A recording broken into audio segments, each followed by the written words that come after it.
All right, turn with me first, okay, to Genesis. Genesis chapter 1.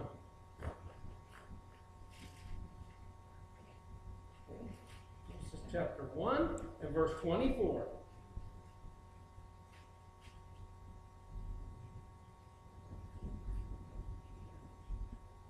Okay. Now, I want to start with not reading from Genesis right there. I want to look back at our paper today. Is God willing to prevent evil, but not able to? I want to ask you a question. This is kind of like a politician would answer a question, but I'm not going to do that eventually. I'm going to answer the question. But you ask a politician a question, and he'll go, well, I'll give you another question. And he never answers the question. But this is important to ask you at first. It says, is God willing to prevent evil? What I want to know is, do the people in the world really want to live in a world without evil? That's a strange question, isn't it? Do people want to live without evil? If we had a vote tomorrow, and we went before the whole world, and we said, God, this is just hypothetical. This is not going to happen, and it cannot happen. But if he did, if God came forth and he said, all right, we're going to have a vote tomorrow, and all of you want a pure world and a wonderful world to live in, we're going to get rid of all the evil, do you think it would pass? Do you think people would vote for that? I think there's probably very little chance of that. Because people enjoy evil. They do. They enjoy evil. And the sad part is, even in the church. Even in the church. And I'm not immune to this. I mean, sometimes in our lives it's been fun to break the rules. It's been fun to live for evil. You love God, but evil sounds fun. And so it says, is God willing to prevent evil? I say, are we willing to prevent evil? Are we willing to do it?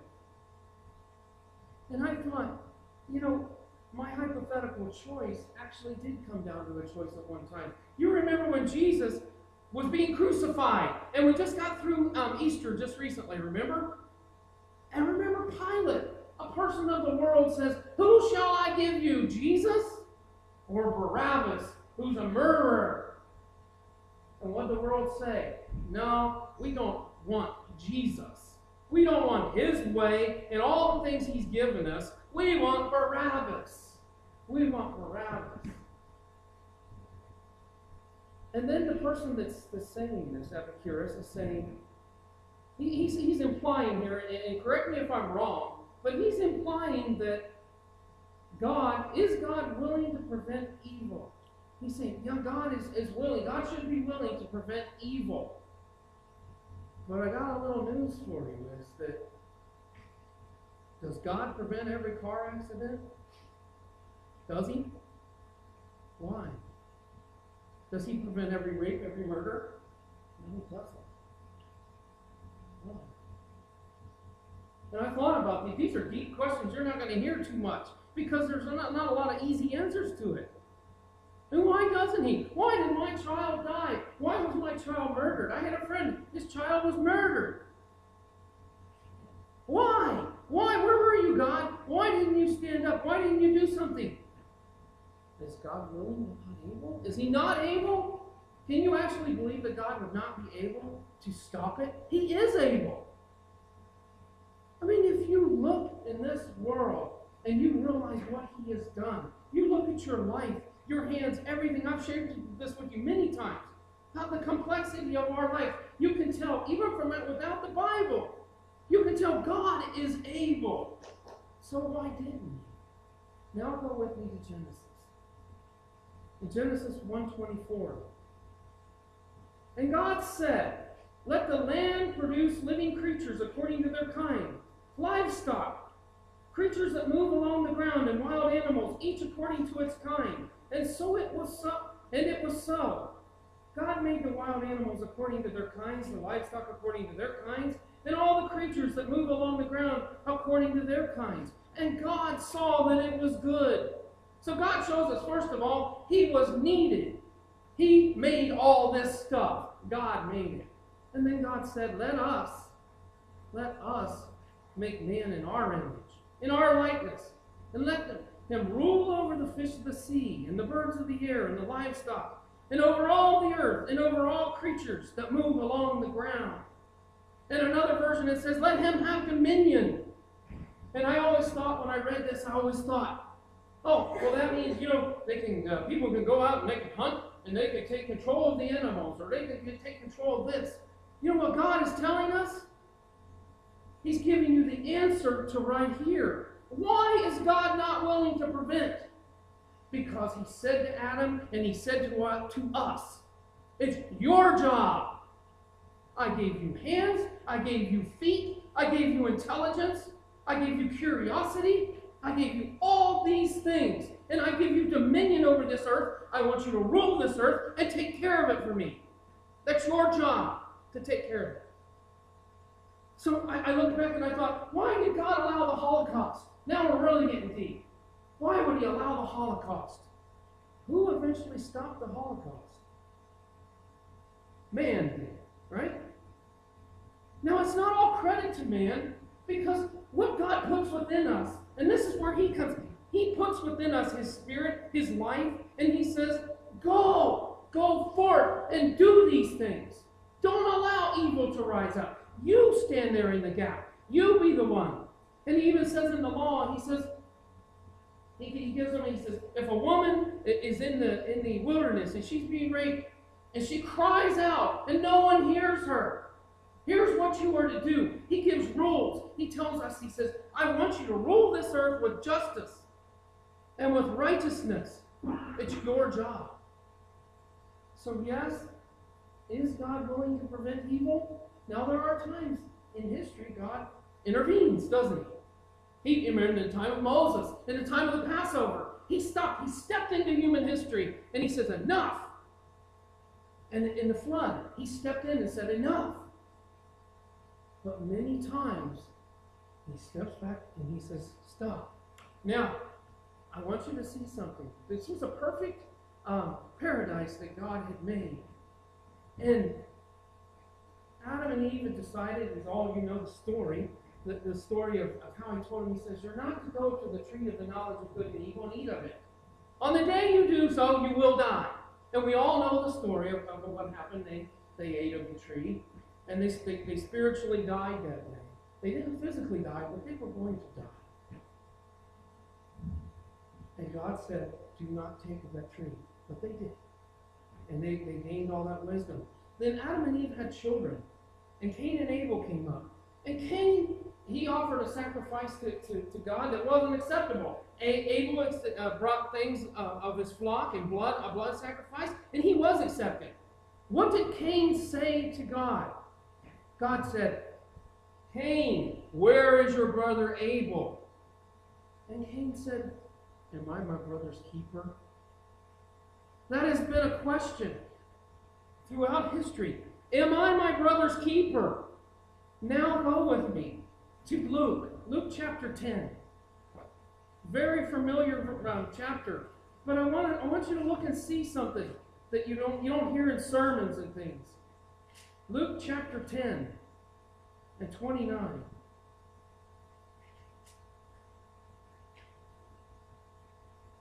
This is the Good Samaritan. We've talked about the Good Samaritan many, many, many times. But look at this. This is happening. I read about a story over Easter. 24 people were killed over that weekend in Chicago. And young people killing each other and things. And people say, where was God? Where was God? Now go to because I want you to see that it just wasn't in the Bible that this happens, and there need to be good Samaritans, but there needs to be them today. We need to be them. And it says here, in verse 30, in reply, Jesus said, and it was a man who was trying to justify himself and say, who is my neighbor? Basically what Cain said. Am I my brother's keeper? And then 30. In reply, Jesus said, a man was going down from Jerusalem to Jericho when he fell into the hands of robbers. Where was God? They stripped him of his clothes. They beat him. They went away, and leaving him half dead. Where was God?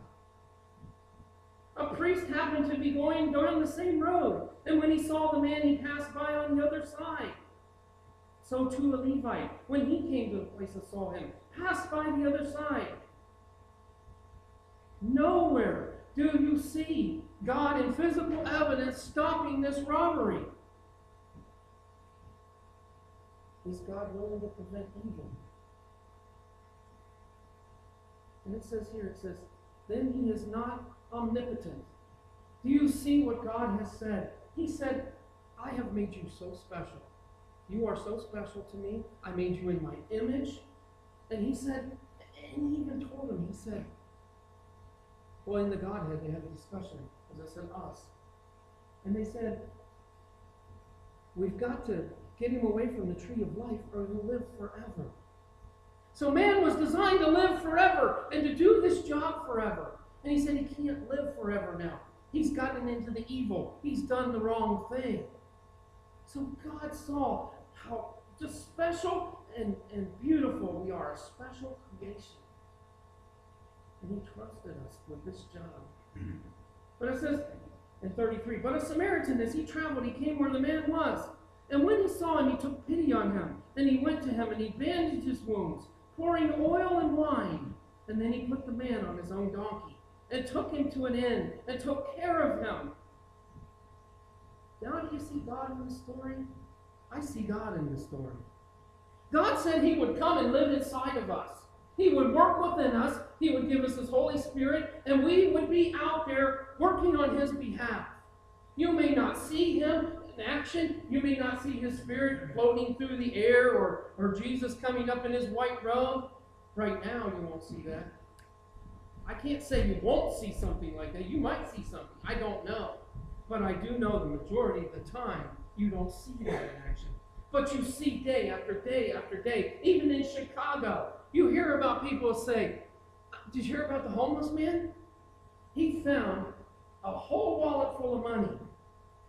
And he picked it up off the sidewalk, even though he had no money, no food, no place to go. He picked up the wallet, brought it to the police station, and he said, here, this is not mine. Another example, this is just this week alone. College students went to the Salvation Army. They bought a couch, and it was stuffed full. I think it was $400,000 was stuffed in the couch.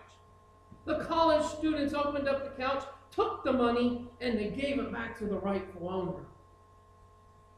That's what God is saying. I don't need to be everywhere preventing all this stuff. You're here. It's your job. It's your job to treat people right. It's your job not to take money that's not yours. I even had an opportunity this week, and I could care less about that being me or blowing my own whistle or whatever, but I was in the McDonald's line, and the total came up. The lady come to the window. She was all flabbergasted, brand new, first day on the job, and she goes, your total's $4.18 or something like that. Josh was there. I don't remember exactly the amount, but it was just a small amount of money. My total should have been like $18. And I told her, I said, no, that's not the right amount. And she thought, oh no, it's I've really made a mistake. But what we need to do, because you have to think of the other person. Because when she got to the end of her day, what would have happened to her? Her cash register would have been short. And she probably would have lost her job. I don't need like $14 that much. I need to be honest. Now, we're not always perfect and all that, because I know times when I was supposed to speak, I didn't speak. I know times when, I remember a time that they gave me a special ticket in Disney World, or I think it was Universal, to get in for free, and I was trying to hold on to that ticket with my whole life. And God convicted me of it and let me know, you've got to grow. You can't do that. You don't just take advantage of the other person. So God said, this is our job. And it says, is he able, but not willing? Then is he the bad guy? Is he both able and willing? Then where does evil come from? Now go with me to Job. Go with me to Job.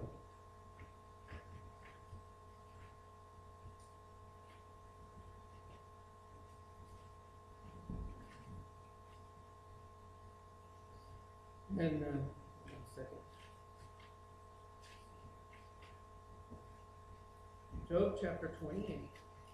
Job chapter 28. Then whence cometh evil? Where does evil come from? You're faced with a problem. If you say that evil comes from God, we mentioned this before, but if you say that evil comes from God, then you're saying God is evil, because there was evil in him, and he had to have had it in his heart in order to present it to the world.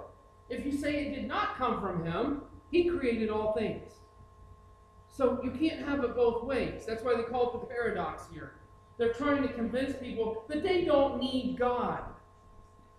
And it got so much, I'm trying to find this is what they had put on their tombstones after they started to become Epicureans, and they got a whole school of philosophy. And the Romans were dying and being buried, and they had this on their tombstones and would say, I was not, I was, I am not, and I do not care. What he went on to say, what he was trying to convince people about, was not just atheism, but he's saying there's no need for God. There's no need for him. Do you see right here? He doesn't do what he says he was going to do. He's an evil God. That's what they're saying. If he even exists, and what we figured out that really he doesn't exist because we don't need him. Because who needs a God that doesn't get involved in the affairs of human nature, who doesn't stand up when he can prevent evil? Who needs a God like that? We don't need that. And so what he convinced everyone was don't fear death. He says because your whole life you will live for, just whatever you want to do, and the good, the bad, whatever. And he says, but when you die, you won't even know it anyway. You're just dead. There won't be anything left. So don't worry about it anymore. And now, today, when you go to a humanist funeral or an atheist funeral, this is one of the most likely things you'll hear. I was not, I was, I am not, and I don't care. Do you see the difference between the two philosophies of life? We go to a funeral for a Christian, and you hear beautiful songs like this, Be My Vision. The whole thing, the very first one, or second one we did. Crucified, laid behind a stone, you lived to die rejected and alone, like a rose trampled on the ground. You took the fall and thought of me above all. Above all kingdoms, above all thrones. I mean, we have the Cadillac of philosophy. We have it all. But when they question us about what we believe, we have no answer. Where did evil come from? I don't know. Well, he doesn't know what he's talking about. You come over here in my camp of philosophy, and we'll teach you how that you could live a wonderful life without Jesus. So now we're in Job, chapter 28. And it says,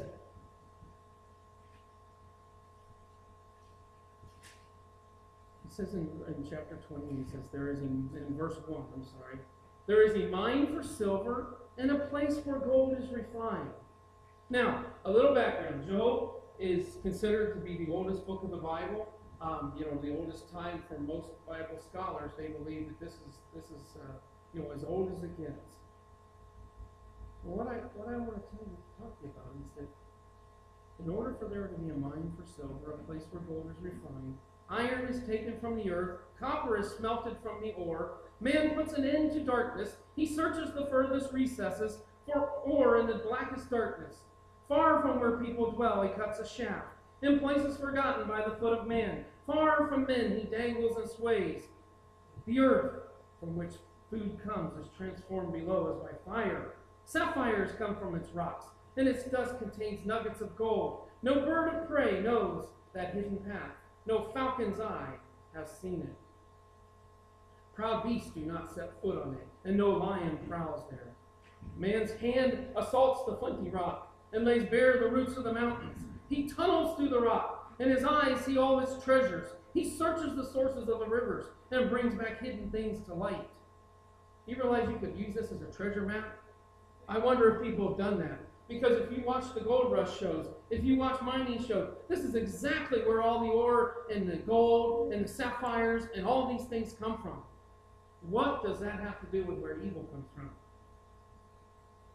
This is what I found today, and I'll just submit it to you. I mean, you take it for what it's worth. But I see in the situation of evil is that God made us. He said, take care of this earth, like we've already talked about. Go there, and it says you have to mine this, you have to get the gold there, you have to get the things, you have to build things. When you build, and you build, and you build, and you build, what do you have to do eventually? You must tear down. You must tear down. He had to give us the ability to not only make, but to unmake, to destroy. But in essence, there's really no destruction, because you remember all the laws, and it says that energy can only change forms. It can't be created or destroyed. But what he does, if he gives us that ability to do so, we go forth and we make a building. And we go and we destroy that building. What he is showing us is that you build, you destroy. And man, all man has to do is to take that and turn it around a little bit and say, I love, I destroy. And you see how evil can be born of nothing in the heart of God, but in the ability of what he has given us. The ability of what he has given us to do his work. He's saying, all right, I've got to give you all these tools to do my work, but they are going to be able to use them for the wrong purposes if they want to. You are. I mean, you love your wife, you can kill your wife. You meet someone out in the wilderness, you can go and undo that, and you can do something bad to them. And another thing, in our bodies, where does death and evil and things like that come from? Because we think that death is evil, right? But in our own bodies, our cells destroy themselves. They commit suicide. They kill themselves. They wear themselves out, and they die. Death is a part of our life. It's not an evil, necessary evil part in that part there. So the point of death coming forth from the heart of God is only the fact that the cells wear out. And I thought, in the original creation, do the cells wear out? And you know what he said? Remember what he said. Go back to Genesis in your mind. And remember what he said about the Godhead having the conversation. They will go to the tree of life, and they will live forever. Even in the original creation, you still had to go to the tree of life to receive that life. Periodically. So God, he has given us all these things. He loves us. The evil does not come from him. It comes from our perversion of what we do. You see, there's no, where does evil come from? It comes from the power that he has given us to be the responsible masters of this place. If we choose to use it wrong, it's not God. And it's not his job to prevent all these things.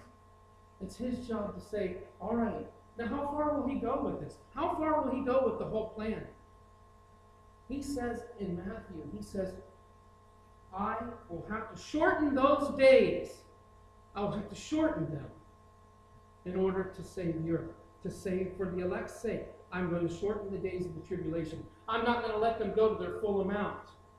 He's going to call it one day and say, all right, you have gotten to the point where you are destroying yourselves. You've destroyed this entire world. Why would he do this?